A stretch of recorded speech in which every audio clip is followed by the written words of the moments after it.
Hey everybody, welcome back. We have Brian's L134 here, and we're taking this apart. This is one of those Chinese blocks. I'm not exactly sure of the history of this, but Brian, I believe, bought this motor from another Jeep person, and it had, I think, about 3,000 miles on it when he bought it, and it wasn't running good. So he took it out and sent it to me. I did get some information that the motor has been balanced. I'm not sure why they thought it needed to be balanced, but they balanced it. We do have an excessive amount of play in number 3 rod, number 1 and number 4. Same situation as in Larry's motor, if you watch that video. I believe the crank is original, so I don't know what's going on. We got to take more of it apart, but I didn't get too far on this, and I found some problems right off the bat. I'm going to flip the motor over, and we're going to take a look at the valves. Okay guys, when I took the cylinder head off, this is what I found. I found a whole bunch of some type of gasket sealer around this valve. I'm not sure what that's all about, so that concerned me. And the rest of the valves are in there. I'm set up on number 4 exhaust. Okay, and this is a pretty good one. I just want to show you what we got here. I'm trying to zero you in on the indicator.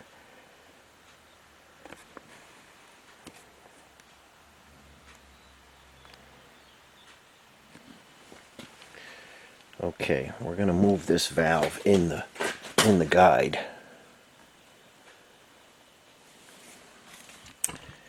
I hope you can see what I'm doing here. Okay, look at this. Look at the sweep on that indicator. Okay, and number 4 is a pretty good one. We'll switch over to another one, and I'll show you the amount of play. I don't know what happened in 3,000 miles to make these valves and valve guides go so bad. I haven't pulled them out yet, haven't looked at anything, but it's just excessive amount of clearance there. Obviously the valves aren't seating right. It is a little bit of a disaster, but let's check and see a couple more. Okay, I don't even have to have the indicator on this one. This is the valve.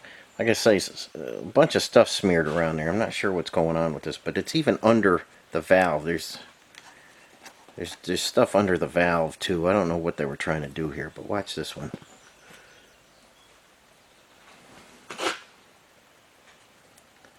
Hope you can see the amount of play in that guy on the camera. And it's just, all of them down the whole way are just terrible like that. So I know that's one problem we have. I think number 3, from what I was told, is low on compression. Let's see if you can see in here. Move the light around.